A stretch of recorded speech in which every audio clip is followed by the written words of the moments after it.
tu as fait d'apparaître ici, mais ne peut rien changer. C'est Dieu qui t'a choisi. Ce qui fait de toi une personne de valeur n'est pas ce que tu as, tout ce que tu sais faire. Voilà l'amour de Dieu pour toi, quel mystère.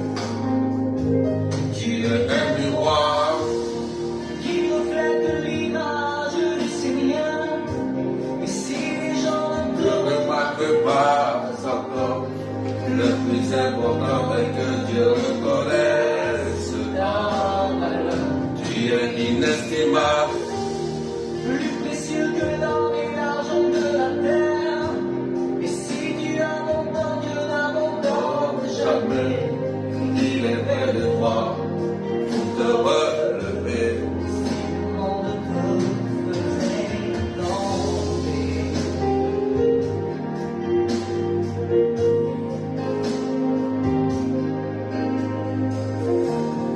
l'or et l'argent peuvent faire. Est-ce qu'on peut partager, aujourd'hui c'est vendredi, partager. Faut qu'on soit nombreux ce matin. On a mis ta vraie trésor qui jamais ne se perd ni n'ira. Le péché, le pouvoir jamais effacé. L'image que Jésus sur ton cœur a Attraper ce que tu as fait n'a pas réussi, mais ne peut rien changer.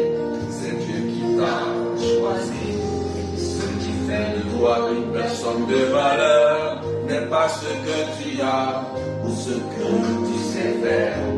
Voilà. l'amour de Dieu pour toi, quel mystère. Tu es un miroir Est-ce qu'on peut partager dans les cœurs du Seigneur? et si les gens Ne te remarquent pas encore. Le plus important est que Dieu reconnaisse ta valeur. Tu es inestimable. Est-ce qu'on peut partager? Evelyne, sois bénie. Rose Rachel, Véronique, Marie-France Auguste, Francine, Clotilde Samy, Géraldine Pourreux, Joanna Joseph. Est-ce qu'on peut partager mettre des cœurs?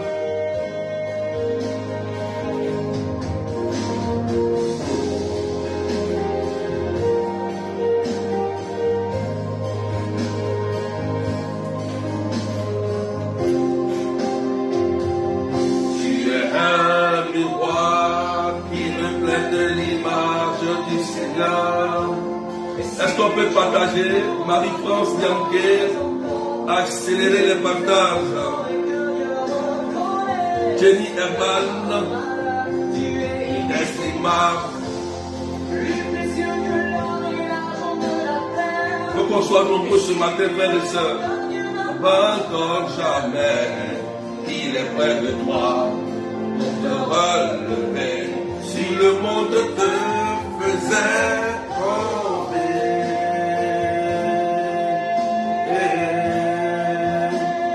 Est-ce qu'on peut accélérer les partages, frères et sœurs?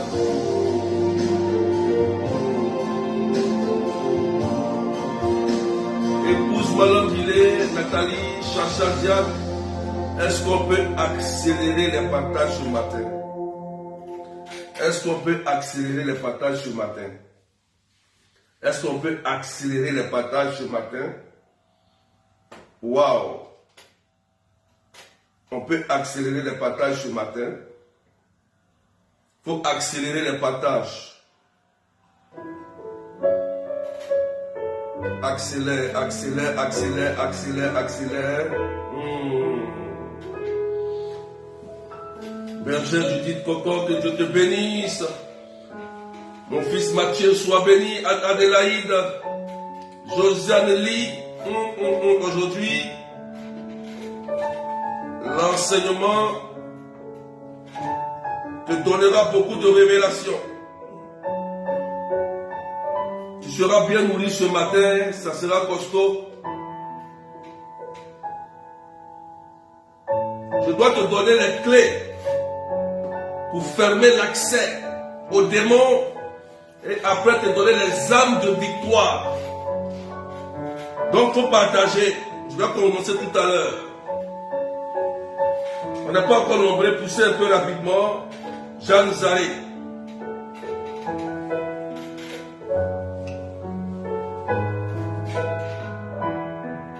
Donc notre thème, comment fermer les portes sataniques. Partie 2, parce que hier il a fait la première partie. Comment fermer les portes sataniques? Fermer la clé, les clés. Je vous donnerai les clés. Edwige, sois bénie. Mireille Djedje, ma fille, sois bénie. Voilà. Les gens de l'Italie sont connectés, c'est bien. Partagez, mettez des cœurs. Waouh.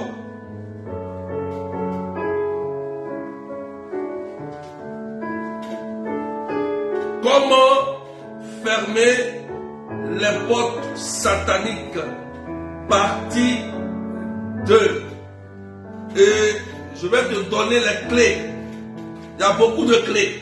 Hier, j'ai parlé des clés de base. Dans l'enseignement, hier du jeudi, les clés de base, l'amour, la paix, la joie, la bonté, la bienveillance, l'unité, la patience, la douceur et la maîtrise de soi. Ça, ce sont les clés de base. Si tu n'as pas les clés de base, les autres clés n'arriveront pas à ouvrir la porte. N'arriveront pas à chasser les démons et à fermer les portes. Amen. Donc il faut avoir des clés de base. Alléluia. Donc hier, je vous ai donné les clés de base. Maintenant, nous allons passer à une autre étape ce matin. Je vous donnerai les autres clés qui sont nécessaires et très importantes. Amen. Et ce matin, la première clé que je vais vous donner, tu écris la vérité. La vérité. Écris la vérité. Quand on prend Éphésiens chapitre 6, alléluia, chapitre 6, Éphésiens chapitre 6, verset 1.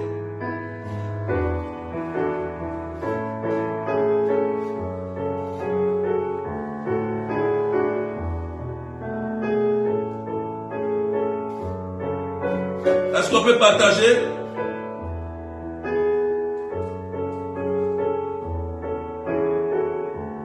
Verset 14, Éphésiens chapitre 6, verset 14. La première âme que je vous donne aujourd'hui, c'est aussi la base aussi. Hein. On est monté jusqu'à 180. Est-ce qu'on peut pousser encore, frères et sœurs? On peut pousser Marie-Nicole.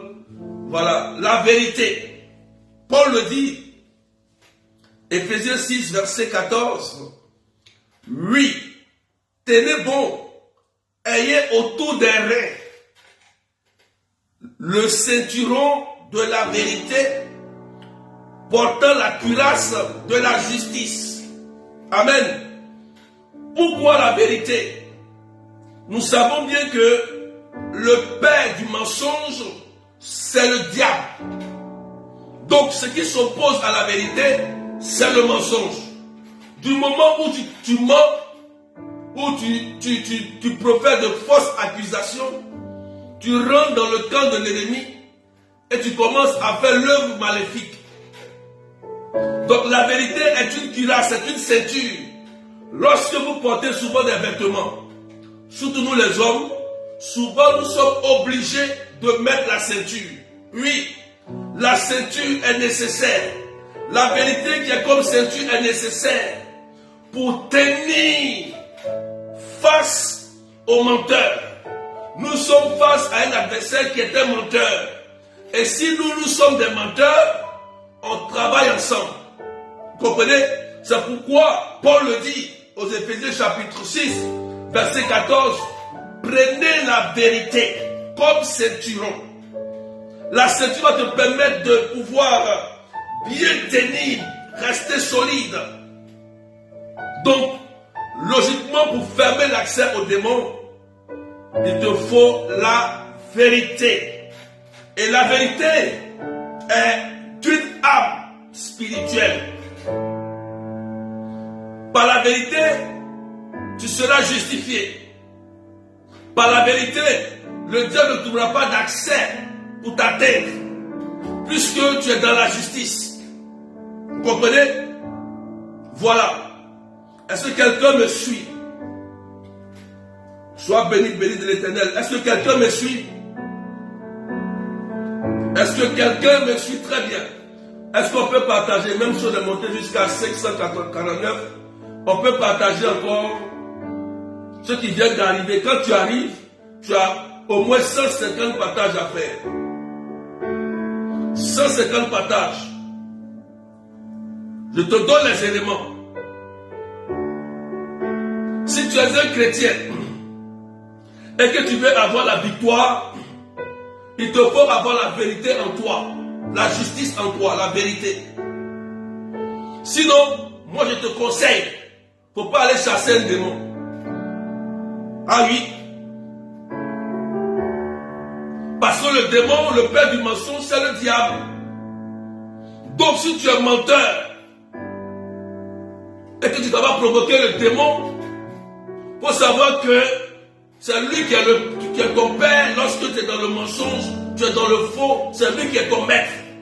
Donc, quand tu vas combattre ton maître, quand on combat un homme supérieur ou bien un homme qui est au-dessus de nous, il faut t'attendre qu'il va te rechercher pour te cribler. Quelqu'un me suit? Deuxième clé. Tu écris la foi. La foi. Voilà, merci Annie Berger. La foi.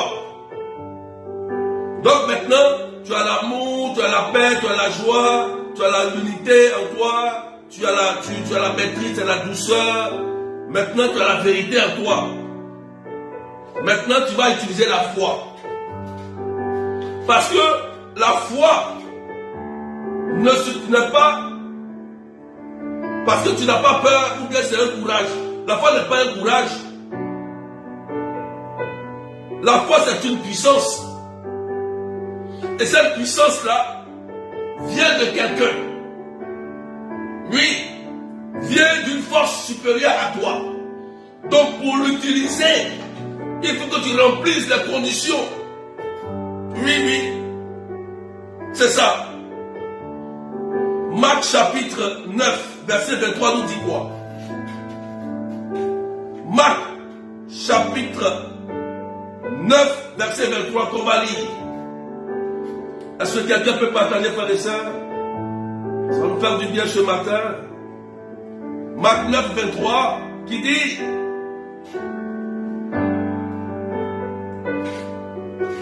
Jésus déclara pour dire: si tu peux, tout est possible pour celui qui croit. Tout est possible pour celui qui croit. C'est une déclaration du Christ. Vous voyez comment la foi produit le surnaturel. C'est grâce à la foi que les miracles se passent. C'est grâce à la foi que tu attires à l'existence ce qui n'existe pas. Mettez des cœurs et des étoiles, s'il vous plaît. Et partagez. La foi appelle à l'existence ce qui n'existe pas. Par la foi, le démon sort. Par la foi, les malades sont guéris. C'est pourquoi, à chaque fois que vous voulez mettre dehors le démon, n'oubliez jamais de proclamer votre foi devant le démon. Le credo, le credo. Il faut confesser ça devant le démon, face au démon. Il faut confesser ta foi. Parce que Paul le dit aux Éphésiens encore, chapitre 6, que la foi est un bouclier. Voilà. La foi va servir de bouclier. Puisque la foi que tu vas proclamer vient d'un être supérieur à toi. Et c'est grâce à l'être supérieur, à cette divinité, c'est-à-dire le Père, le Fils et l'Esprit Saint, c'est grâce à leur puissance que ta foi va produire des miracles.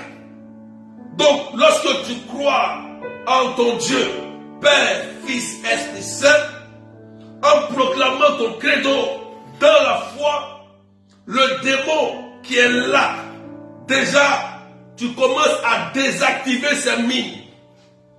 Il dit, mais je suis aujourd'hui face à un adversaire qui connaît son identité spirituelle. Il sait en qui il a cru. Alors, est-ce que tu peux partager? Ibrahim Koulibaly, soit béni, Hélène Anaya.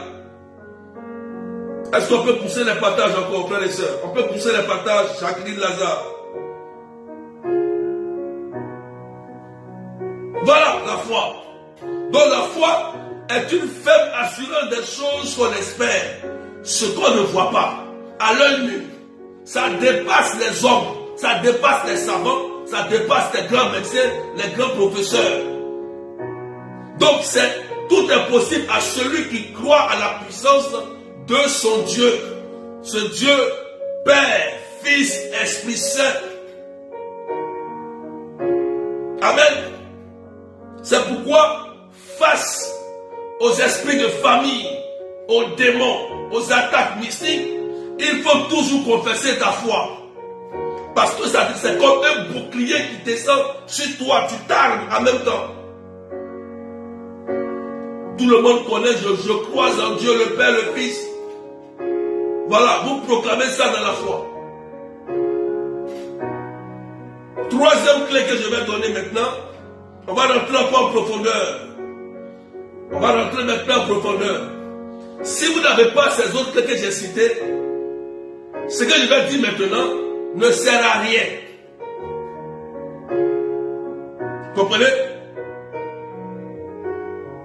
Je vous montre comment affronter le malin.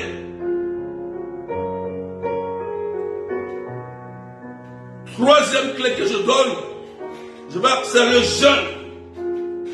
Le jeûne. Le jeûne. Le jeûne.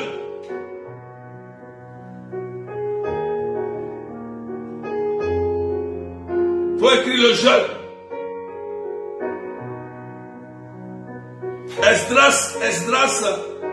Esdras chapitre 8 verset 23. Esdras chapitre 8 verset 23. Le jeûne est une arme, une clé très puissante, très puissante, mais attention au jeûne. Normalement, je dois vous faire un enseignement sur le jeûne. Peut-être la semaine prochaine. Voilà, parce que si je commence à faire l'enseignement, on n'aura pas le temps sur le jeûne. Amen.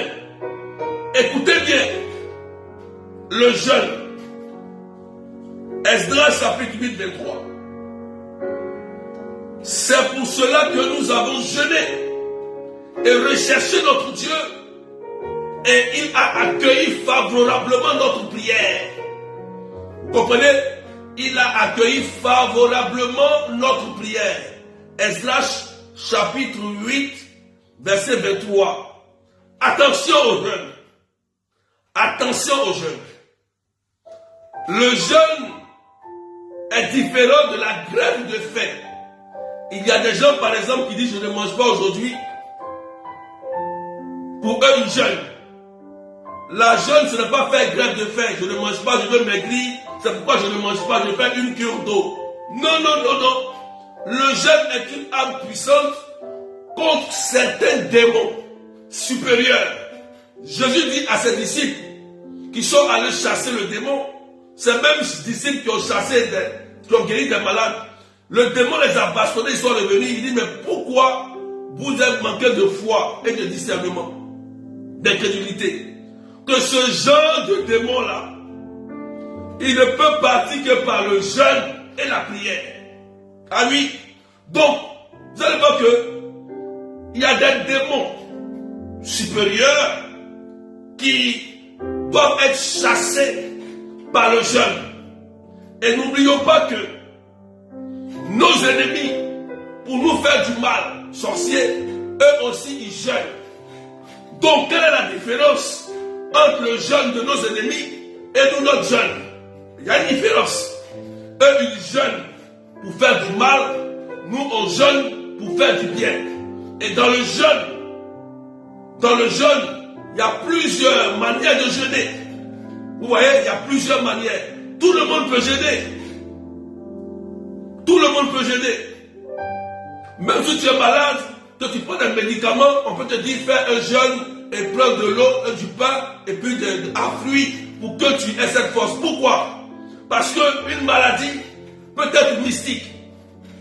Une maladie peut être engendrée par une nourriture spirituelle ou une nourriture physique. Regardez, frères et sœurs. Remarquez bien. Il y a des gens parmi vous, souvent vous rêvez. Et on vous donne à manger. Lorsqu'on vous donne à manger, vous vous réveillez le matin, vous sentez évidemment que vous avez mangé quelque chose, ou bien le ventre il est ballonné.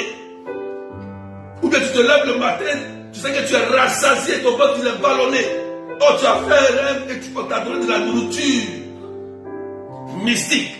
Ou bien tu es allé quelque part, on t'a empoisonné. N'oublions pas que la gourmandise est un péché capital. Et derrière la gourmandise se cache un démon pour exécuter un plan maléfique. Donc lorsque le jeûne vient en nous, il vient d'abord pour nous sanctifier. Le jeûne vient pour nous sanctifier, pour nous purifier, pour élever notre esprit vers la verticale, vers le Dieu vivant. Il nous permet de quitter l'horizontale pour se rapprocher de Dieu d'abord. Amen. Donc lorsqu'on monte dans le jeûne, vous allez voir qu'on va se rapprocher de Dieu. C'est une privation. C'est-à-dire que maintenant le corps est privé de ses désirs et l'esprit monte vers le Père pour être attentif au Père dans le jeûne. Amen. Et certains démons n'aiment pas le jeûne. Lorsqu'ils commencent à jeûner, ils vont commencer à attaquer pour gâter ton jeûne. C'est pourquoi il y a des gens qui commencent à jeûner, c'est là que son mari se fâche. C'est là que ta femme se fâche. C'est là que tes enfants se fâchent. Amen. Est-ce que tu me comprends très bien? Voilà pourquoi il faut jeûner. Alléluia. Donc le jeûne, qui est une arme efficace,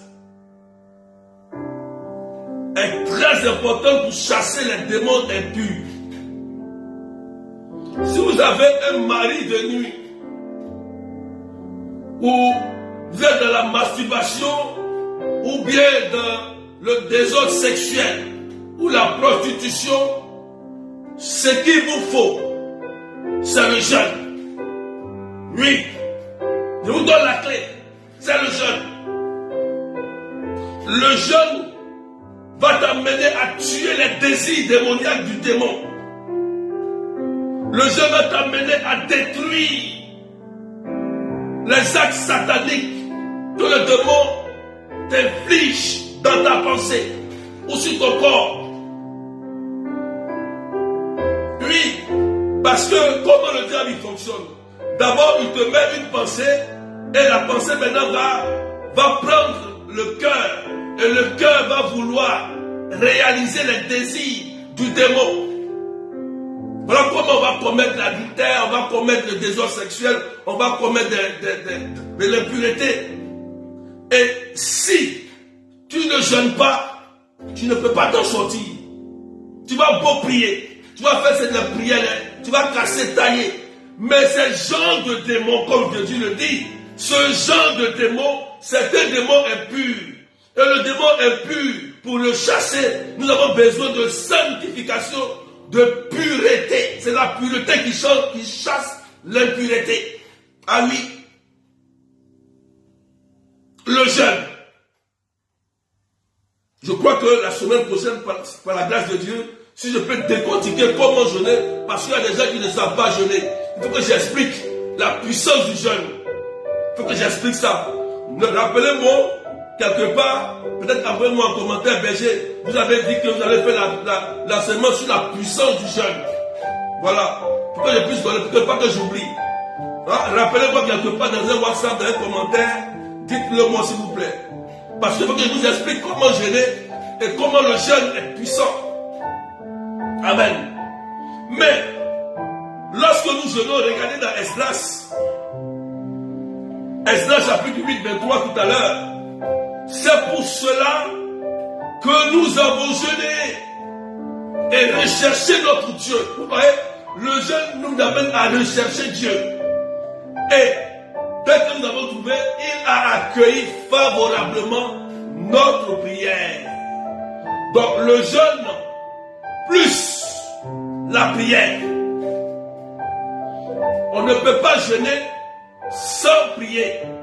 Si tu jeûnes et que tu ne pries pas, on appelle ça une grève de faim. Dieu n'est pas dedans. Donc, l'autre clé que je vais donner maintenant, il faut écrire la prière. Si tu as compris, tu vas accélérer le partage. Tu vas faire 10 partages, tu vas partager sur ton profil. Sur WhatsApp, tu vas aider quelqu'un. Tu vas voir comment on ferme les portes aux démons. Tu seras un chrétien aguerri. Quand le démon va te voir, il va connaître ton identité. Il va savoir qui tu es. Face au démon, il va savoir qui tu es véritablement. La prière. Vous partagez. Waouh. Mashakarababa. Merci Seigneur.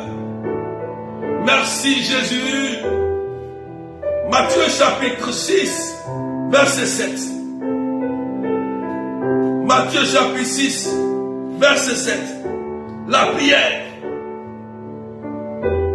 Le jeûne doit être toujours accompagné de la prière. Voilà.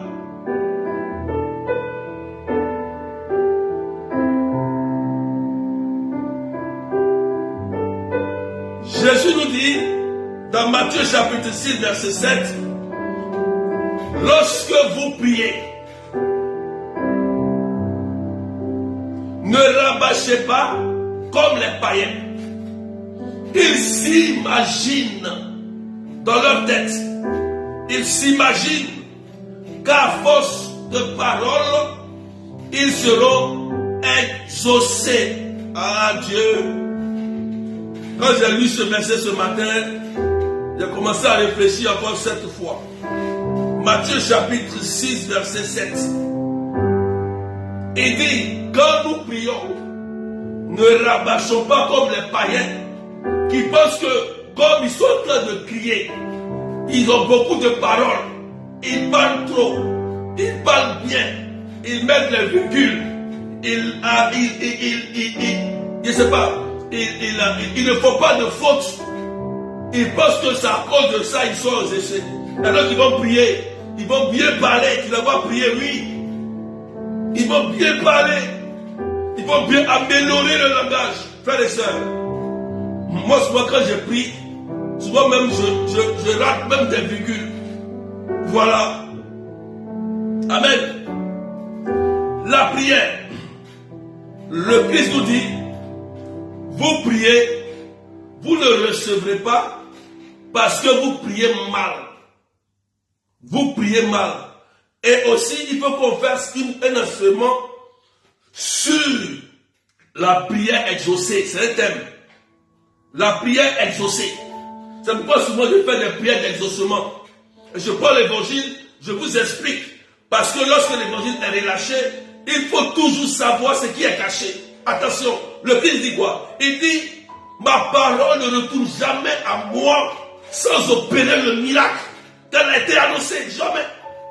Donc ça veut dire que dans la prière, il faut savoir que des choses se passent. Parce qu'elle est une connexion entre Dieu et nous. Ça connecte notre âme au Seigneur. C'est pourquoi il faut apprendre à prier. Jésus, on ne sait pas prier. Nicodème voit aussi Jésus, un grand docteur de la loi, un grand théologien, quelqu'un qui connaît la Bible. Mais il regarde Jésus, il dit, mais toi quand tu pries, pourquoi il y a des signes? Pourquoi il y a des choses qui se passent? Oh, moi je connais la parole. Jésus lui a dit, il faut renaître de nouveau. Nicodème n'a pas compris. Lui, il prenait la connaissance pour la connaissance. Mais il a oublié que dans la prière, il y a nous-mêmes. On doit lever d'abord la poutre en nous pour que la prière soit efficace. C'est notre sanctification. C'est notre sanctification. Et c'est ce que le pape a dit. Le pape a dit, nous qui prions, oui, quel est notre témoignage personnel? Quel est notre témoignage personnel?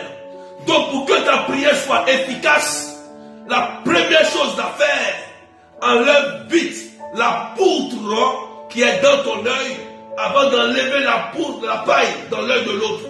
Voilà comment vient l'exaucement de la prière. La prière vient du cœur. Et quand les disciples disent à Jésus, on ne sait pas prier, Jésus leur a dit, quand vous priez notre Père, qui est aux cieux, à nous donner notre Père, il a tout résumé, les prières. Mais il a bien défini lorsqu'il a rencontré Nicodème, un docteur. Pour qu'il dise, Nicodème, pour que ta prière soit efficace, pour que tes enseignements soient efficaces, il y a quelque chose qui te manque, il te faut renaître de nouveau. Mais Nicodème, qui était très intelligent, n'a pas compris renaître de nouveau. Il dit, mais Jésus, comment moi, je dois aller dans le ventre de ma mère et revenir encore sur la terre? Il dit, mais Nicodème, tu es docteur de la loi. Et toi, tu ne comprends pas ces genres de paroles. Vous voyez, Nicodème avait l'intelligence. Il avait les diplômes. Il avait tout, le doctorat. Mais il ne maîtrisait pas encore ce qu'il a, la parole de Dieu. Voilà pourquoi il n'y avait pas de signes quand il enseignait. Voilà pourquoi il s'est rapproché de Jésus pour se renseigner, pour se former. Frères et sœurs, la prière est une clé essentielle pour chasser le démon. Et si le Christ nous donne de notre Père, dans le notre Père, il y a les différentes formes de prière. Il y a la prière de louange, la prière d'adoration, la prière de demande, la prière d'invocation, la prière de délivrance. Mais délivre-nous du mal. De qui? Du malin. Voilà. Donc il y a la prière. Il y a toutes les formes. Et ça aussi c'est un enseignement. C'est un thème. C'est un thème aussi. J'ai déjà donné l'enseignement sur notre Père. Est-ce qu'on peut mettre des cœurs pour sécuriser et partager s'il vous plaît? On est à 565. On peut monter. On peut monter encore. Est-ce que quelqu'un me comprend? Donc, il faut savoir prier. Je vous ai dit, on ne prie pas dans le vide.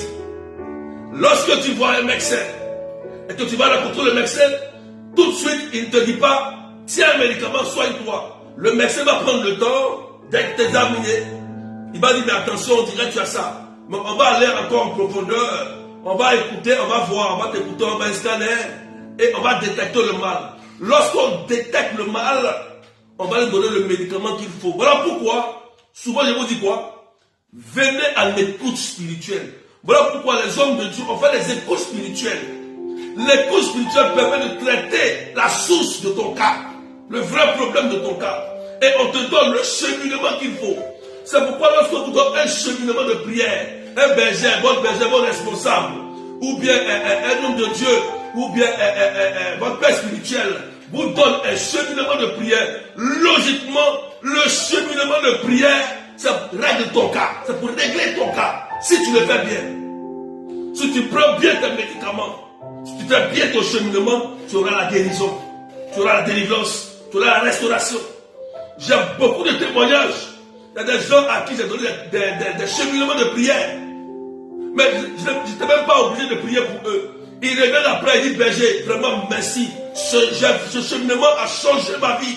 Voilà tel milliard, voilà la conversion de mon mari. Voilà la guérison que j'ai reçue. Voilà, mais je suis tellement content parce que je suis sûr, par les signes, je sais que quand je donne un cheminement, je sais ce que le cheminement peut produire dans la vie de quelqu'un. Et je te donne, quand tu le fais bien, tu vois les signes de Dieu. On ne prie pas dans le vide. Frères et sœurs, Christ dit, vous priez, vous ne recevrez pas parce que vous priez mal. Donc, il y a une manière de prier en fonction de la circonstance. C'est pourquoi le Notre Père est installé. Voilà la raison du Notre Père. Est-ce que tu peux partager, frères et sœurs? Alléluia. Maintenant, le jeûne plus la prière, plus, ils vont ensemble, les trois. La parole de Dieu, méditer et prier. Ou bien la parole de Dieu priante. La parole de Dieu priante. Ou bien la parole de Dieu méditer. Matthieu chapitre 4, verset 1 à 11. Est-ce qu'on peut partager, faire les choses, on peut pousser les partages? Faites 10 partages et mettre des cœurs accélérés. Je ne vois même plus les commentaires, les partages. La parole de Dieu priante, la parole de Dieu méditée. Je dis parole de Dieu méditée. Je précise le mot à côté. Parce qu'il y a des gens qui lisent la parole de Dieu qui ne comprennent pas, qui ne savent pas la méditer. Donc il n'y a pas d'exaucement. Voilà. La parole de Dieu méditée. Regardez bien dans Matthieu chapitre 4, verset 1 à 11. On voit bien que le diable attaque Jésus avec la parole de Dieu. Étonnant. Le diable attaque Jésus dans le livre de Matthieu chapitre 4. Il attaque Jésus avec la parole, avec ses propres paroles. Frères et sœurs, voilà pourquoi beaucoup de personnes se perdent. Si tu ne connais pas la parole de Dieu, Satan se déguise en ange de lumière. Il va prendre la Bible, il va te montrer un simple verset et il va interpréter ce verset. Il va briser ta foi avec la parole de Dieu. Il va te dire, Marie est ceci, et toi tu vas croire. Il va te dire, on ne doit pas aller à la messe. Il va te dire, on ne doit pas communier. Il va te dire, tu adores des statues. Oh, tu n'as pas compris que dans Exode et dans Nombre, Dieu dit dans Exode, il ne faut pas représenter. Dieu dit dans Nombre, il faut représenter. Ça veut dire quoi? Nombre 12. Dieu dit dans Exode, il ne faut pas représenter. Et dans Nombre, il dit, il faut représenter. Allez regarder le serpent quand vous serez guéri. Vous allez le voir, vous serez guéri. Mais si vous ne comprenez pas comment interpréter la parole, comment le diable va se saisir de ça, et il va te dire, tu vas quitter l'église, tu seras perdu. Quand quelqu'un te dit quelque chose sur ta foi, va faire des recherches. Voilà. Pour méditer la parole de Dieu, écoutez-moi très bien sur ce cas. Écoutez-moi très bien. La parole de Dieu, dans la parole de Dieu, il y a des histoires qui ont été vécues, qui sont réelles. Dans la parole de Dieu, il y a des images que Jésus utilise. Dans la parole de Dieu, il y a des paraboles que Jésus utilise. Donc, c'est pourquoi quand vous méditez la parole, ne lisez pas seulement que le verset. Parce que le verset peut te donner un autre sens. C'est pourquoi c'est mieux de lire le chapitre. D'abord, pour comprendre l'histoire et dans quel contexte ça a été dit. dans quel contexte Dieu dit aux gens dans la Bible, en Exode, je ne veux pas de représentation. Et dans quel contexte Dieu dit dans le livre de Nombres, représentez-moi le serpent. Voilà. Il faut lire l'histoire d'abord. Donc il y a une histoire, il y a un contexte que les gens ont vécu dans le passé. Amen. Est-ce que quelqu'un me comprend? Voilà comment on va essayer de comprendre la parole de Dieu. Et lorsque tu lis le chapitre, tu vas demander à l'Esprit Saint de t'éclairer sur le chapitre. Parce que c'est leur histoire. C'est pas parce que David a eu 3 femmes, donc toi tu vas avoir 3 femmes. Non, David, là, il était un roi, il avait des femmes. Non. Non, non, non. C'était l'histoire de David. C'était le péché de David. Comment tu vas prendre le péché de David pour dire que comme c'est dans la Bible, moi je vais faire comme David. David a eu 5 femmes, moi aussi je vais avoir 5 femmes. Et des gens comme ça réfléchissent. Des hérésies, des erreurs. Des erreurs. Beaucoup d'erreurs. Et des gens qui disent, je suis homme de Dieu, excusez-moi. Oui, qui prêchent ça. Non, je peux être polygame parce que Abraham, parce que David. Mais chaque homme a son péché.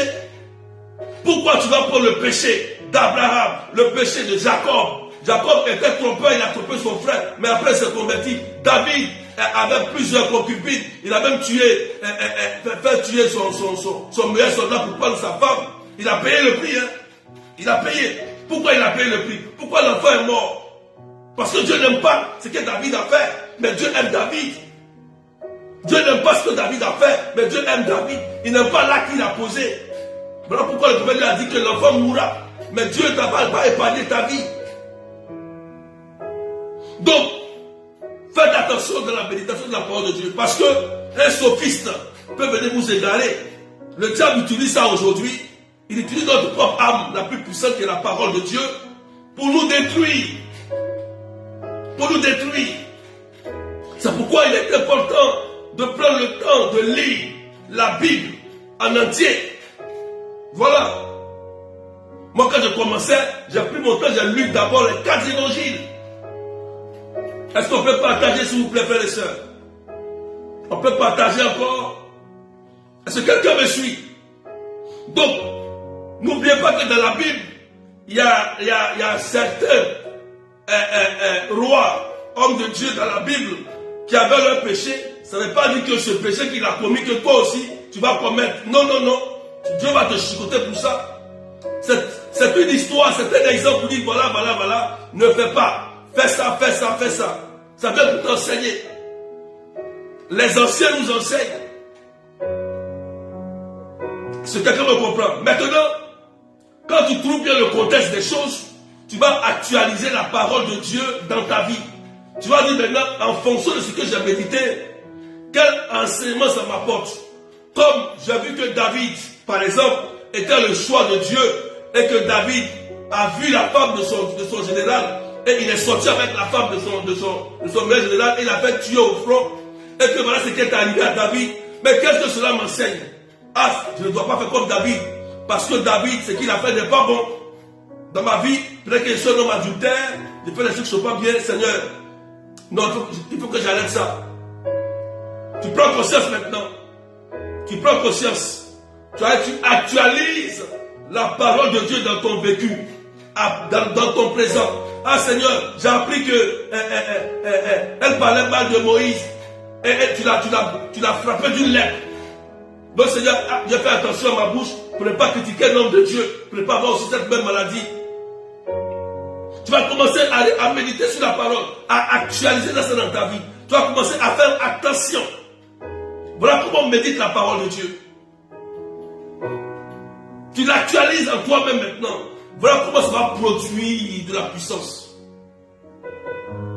Ça va produire l'exaucement.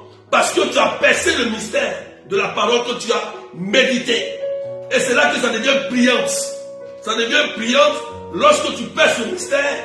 Là, quand tu fais la parole de Dieu brillante, maintenant, il y a effet automatiquement. Il y a effet obligatoirement. Il y a transformation intérieure. Il y a guérison intérieure, il y a miracle intérieur, miracle physique et exaucement.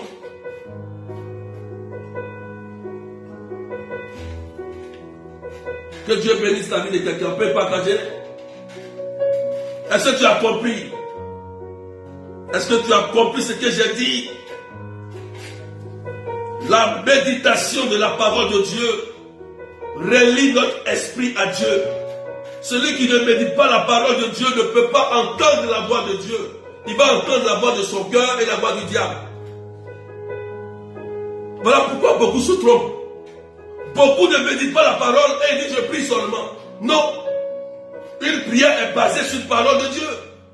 Voilà pourquoi quand le démon utilise la parole, il utilise mal la parole de Dieu pour attaquer Jésus au désert. Jésus utilise la parole dans son contexte. Ah, tu n'as pas compris. Lorsque le diable utilise la parole de Dieu pour attaquer Jésus, c'est-à-dire qu'il utilise mal la parole pour attaquer, Jésus utilise la parole de Dieu pour contrer dans le contexte. Il dit non, non, non, c'est pas dans ce contexte-là, mais c'est dans l'autre contexte. C'est pourquoi il faut connaître la parole de Dieu. Et je vous exhorte toujours à méditer les chapitres. Si vous voulez fermer les portes aux démons, parce qu'un démon peut prendre une parole de Dieu, une partie d'un verset biblique simple, pour détruire toute ta foi. Voilà. Il y avait un jeune homme avant, quand j'étais à Benjamin Berger, ça fait longtemps, en 2000, il avait découvert dans l'Ancien Testament, il était chrétien, engagé, il découvre dans l'Ancien Testament, œil pour œil, dent pour dent. Il était bouleversé. Oh, il priait, il n'a jamais vu ce verset. Et il est venu me voir. Il dit œil pour œil, dent pour dent. Ah, comment Dieu peut faire ça? Il était bouleversé. Mais il dit, assieds-toi mon fils, assieds-toi. Tu es homme de Dieu. Lis le contexte des choses. J'ai commencé à l'expliquer en fonction du contexte. Et j'ai pris dans le Nouveau Testament. Vous avez appris, on dit œil pour œil, dent pour dent. Mais moi je vous ai dit, donnez la joue gauche. Si vous utilisez la joue droite, donnez la joue gauche. La miséricorde. En fait, il n'a pas compris. Je lui ai dit par exemple, si tu te lèves ce matin là, et que tu vas voler, ou on t'attrape, qu'est-ce qu'on va te faire? Ou bien tu vas tuer quelqu'un, on te fait quoi? Il dit non, ils vont m'attraper, ils vont me mettre en prison, ils vont me condamner. C'est ça l'appelle œil pour œil, dent pour dent. Oui, c'est ça. Parce que tu es un bandit de la société. Tu es en train de tuer les gens. Tu prends une arme, mais tu fais du mal. Ils vont te rattraper pour te mettre en prison. Pour que dans la prison, tu t'assagis. Ils vont te condamner, c'est logique. Ah, il a dit oui, oui, c'est vrai, c'est vrai, c'est vrai. Il dit, mais voilà. Voilà. Vous voyez, si vous n'arrivez pas à bien méditer la parole de Dieu, on peut vous détruire, on peut changer votre foi du jour au lendemain. On peut te dire que l'église catholique est satanique. Marie n'est pas la mère de Dieu. Ou bien l'Eucharistie n'est pas. Oh, c'est biblique.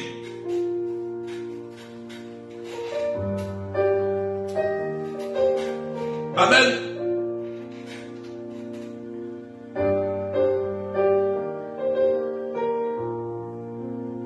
Je vais vous donner aussi une âme. Après la parole de Dieu, le rosaire. Le rosaire. Waouh. Ouais, je vais progressivement. Il faut écrire le rosaire.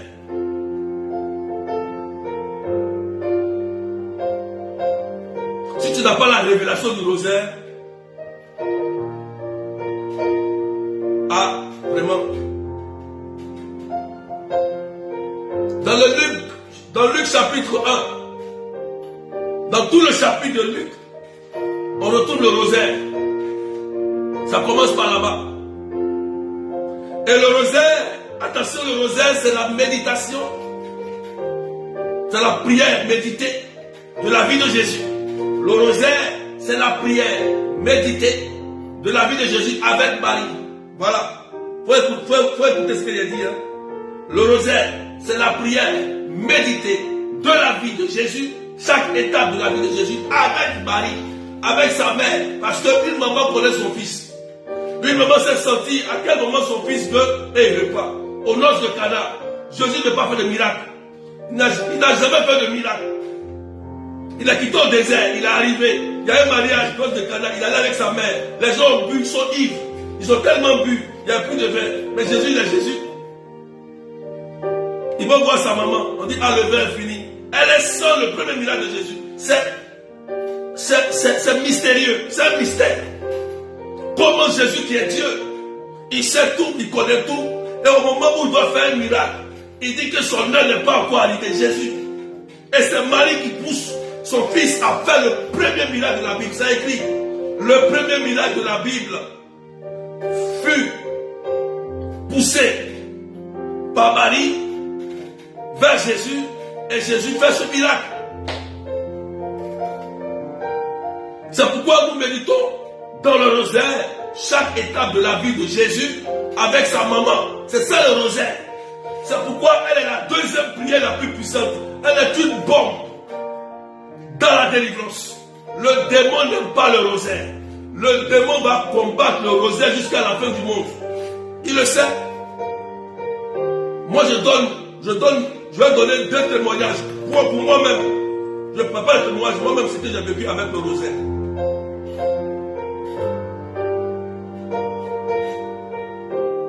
Il faut avoir la révélation du rosaire. Est-ce qu'on peut partager? Je vais donner 2 témoignages rapidement. C'était dans le temps, lorsqu'il y a eu le coup d'État en Côte d'Ivoire. Mon père était dans la politique aussi. Et le parti au pouvoir avait eu un coup d'État. Et les gens recherchaient, les partisans, les dirigeants avaient le coup d'État. Et les gens voulaient brûler notre maison. On était à l'intérieur. Et toutes les prières l'avaient fait. Mais une femme m'a dit, prends le rosaire, le chapelet. Prends le rosaire, le chapelet. C'est ça ici. Prends le chapelet, le rosaire. Et je me suis levé. Pendant que tout le monde était couché, caché, je me suis levé avec le rosaire. J'ai commencé à écraser le rosaire, le chapelet, jusqu'à ce que les gens sont partis, ils ont ouvert notre maison. Sinon, je ne serais pas assis ici en train de prêcher. On m'a déjà brûlé quelque part. Le rosaire m'a sauvé de moi. Je sais ce que le rosaire fait pour moi. Ce jour-là, j'ai fait toutes mes prières. J'ai fait sortir tous mes secrets. Mais ça ne marche pas. Le rosaire est une grande bombe. Le démon n'aime pas le rosaire. Je vous dis la vérité. Il y avait aussi une grande évangélisation dans le temps, en 2001, on était à Bergerville. On avait tellement de gens qui sont tombés, habités par des démons. On était surmenés. C'était au lycée garçon de Bergerville. Ils étaient surmenés. On était surmenés. Les gens, donc les démons se manifestaient. Donc il y a un frère parmi nous, il a dit, faisons une ronde en faisant le rosaire avec le chemin de croix. On ne pouvait rien faire. On a fait le chemin de croix avec le rosaire. Tout le monde a été délivré. Tout le monde a été délivré. Souvent, il y a des démons qui résistent. Mais le démon ne peut jamais résister au rosaire. Quel que soit Alpha, il fuira devant Marie. C'est elle qui a écrasé la tête du serpent. La femme t'écrasera la tête. Dieu a dit ça. C'est un secret. Le rosaire n'est pas une affaire de religion. Ce n'est pas seulement être catholique, être musulman, être évangélique, être orthodoxe. Le rosaire, c'est une âme puissante pour tous les hommes, pour tous les chrétiens. Il y a des musulmans qui font le rosaire. Il y a des évangéliques qui font des rosaires. Il y a d'autres le secret. C'est une bombe. Si tout ne va pas, prends le rosaire. C'est la deuxième grande prière de l'église. Moi, le rosaire fait beaucoup pour moi. Surtout dans les cas les plus dangereux de ma vie, c'est le rosaire qui est venu me sauver. le pape Jean-Paul II a dit que lorsqu'il a été ciblé, la main qu'il a sauvée, c'est la main de la Vierge Marie. C'est ce qu'il a dit, le pape. Il a pris cette balle-là.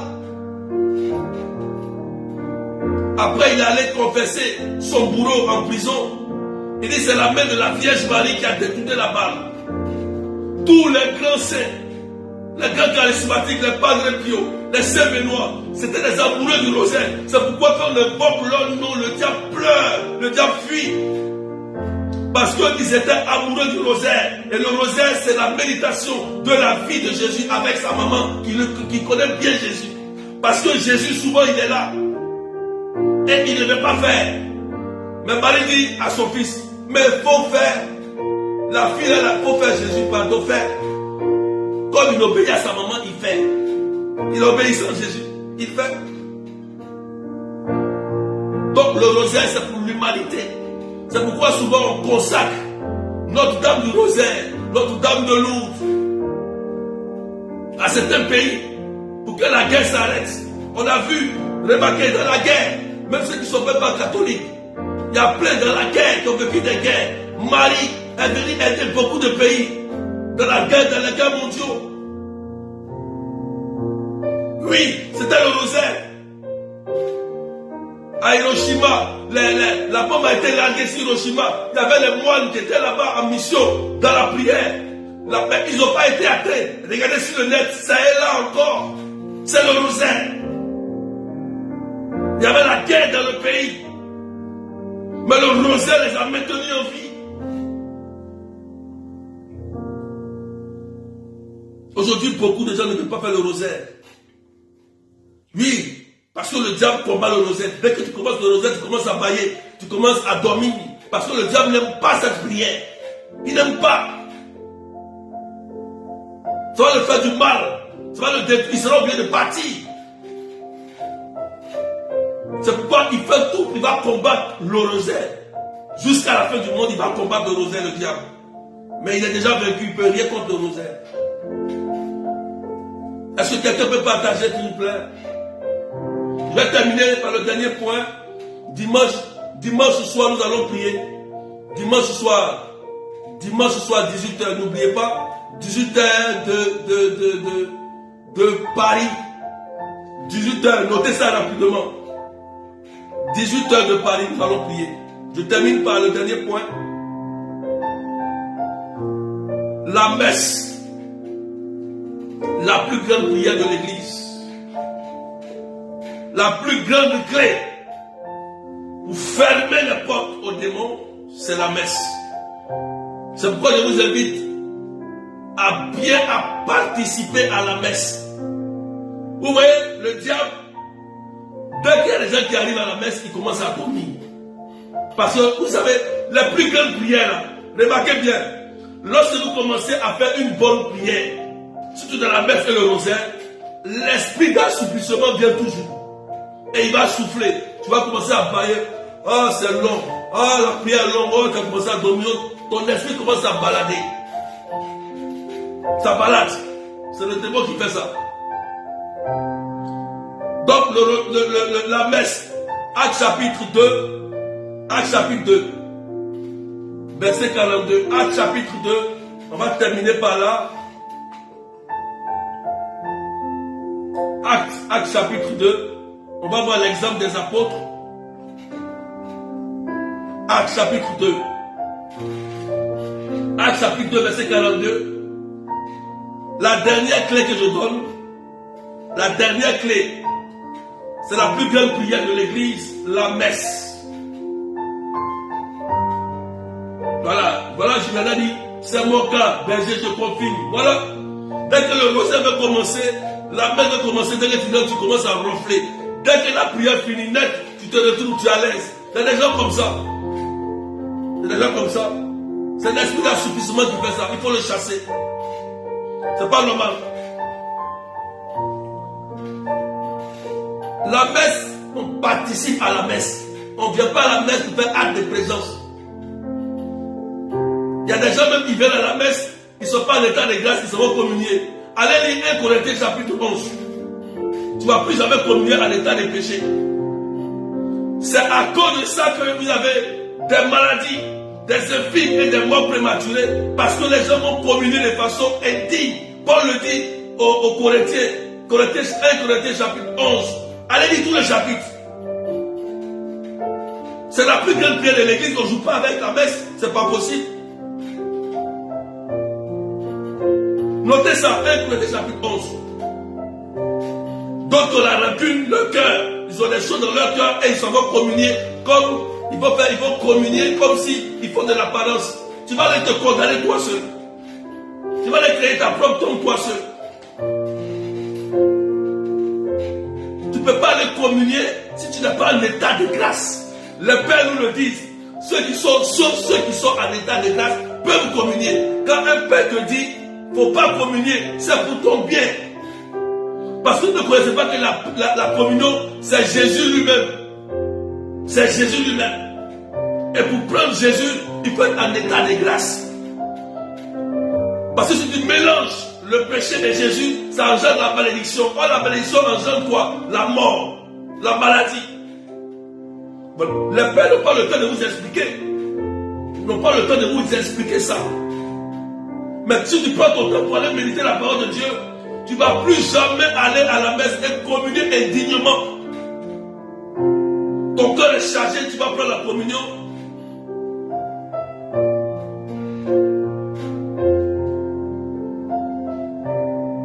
Donc, la messe est la plus grande prière de l'église.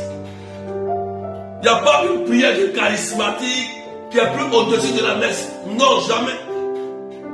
Jamais. Jamais. Donc, voilà l'exemple de l'apôtre.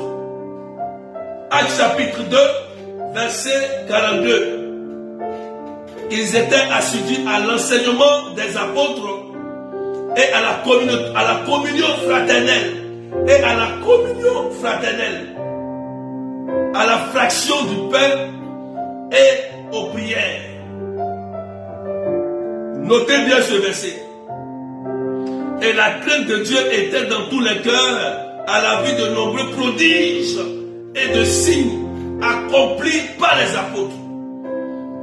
Voilà l'exemple des apôtres. La Bible dit qu'ils étaient assidus à l'enseignement,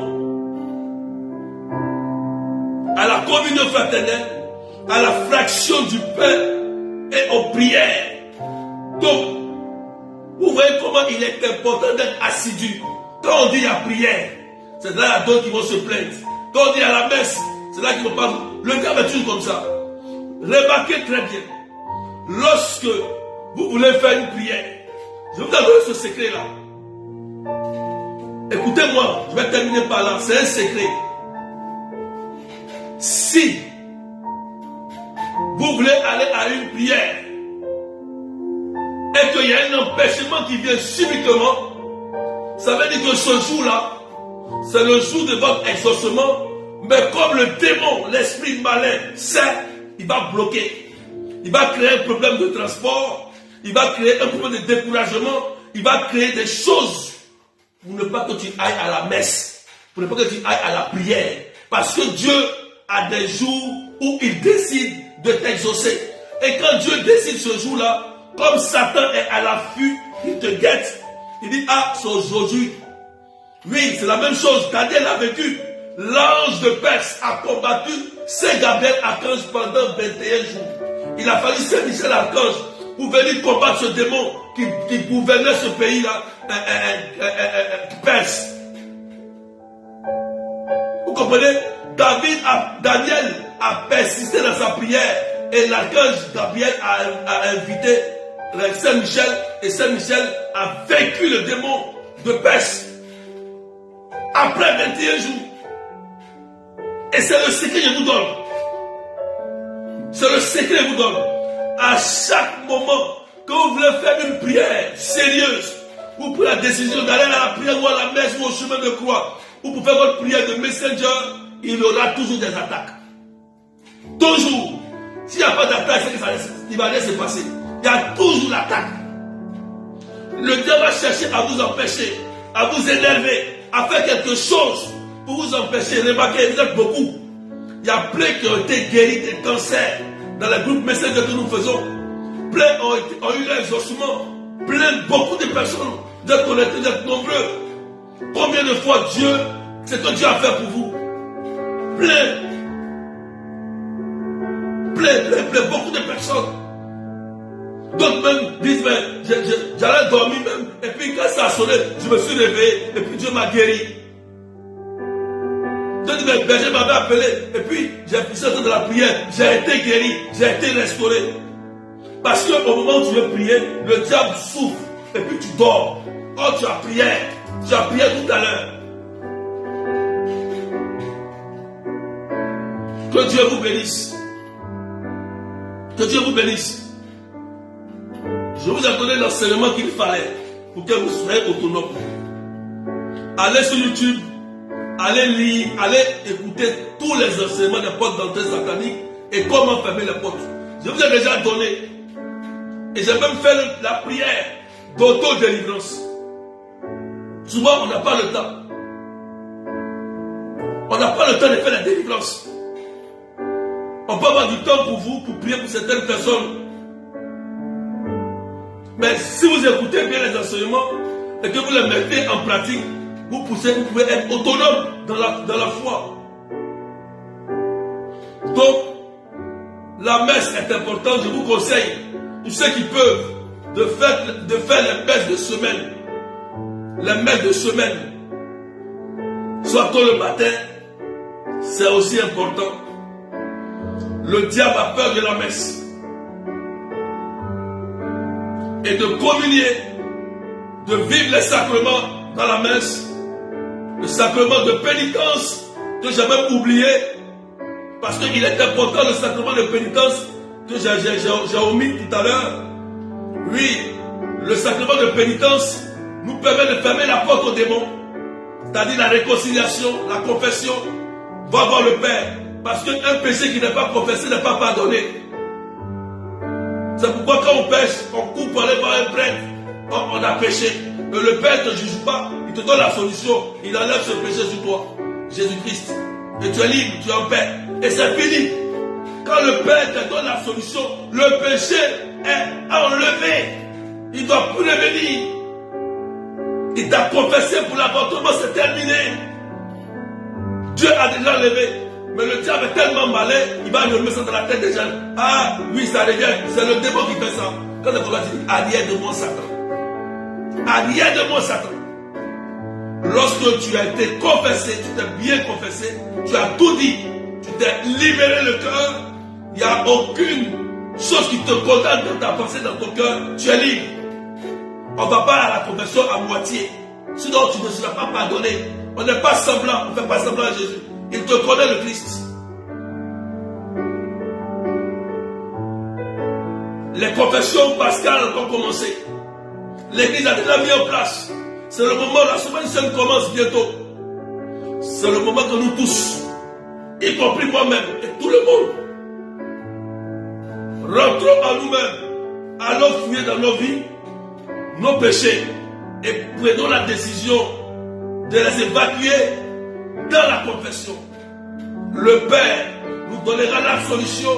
Nous serons blanchis comme la neige, purifiés comme l'hysope. Et nous allons porter du fruit. Nous allons maintenant communier au corps et au sang de Jésus-Christ dignement. Et le miracle de l'Eucharistie va s'opérer dans notre chair. Que Dieu vous bénisse. Au nom du Père et du Fils et du Saint-Esprit. Amen, amen. Voilà. Donc, dimanche, 18h, nous serons connectés. 16h, GMT, nous serons connectés. Mettez des cœurs et partagez. N'oubliez pas, contactez-moi 0033 753 89 28 10. 0033 753 89 28 10. Que Dieu vous bénisse et prenez soin de vous. Amen, amen, amen. La retraite sur les maris et femmes de nuit, c'est du 12 au 13 mai. 20 000 francs, 35 dollars, 30 euros.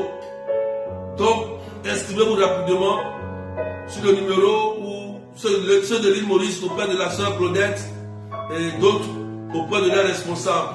Que Dieu vous bénisse fortement et que la main de Dieu soit sur vous. Voilà. Donc, prenez soin de vous. Et puis, on se retrouve dimanche. Soyez bénis.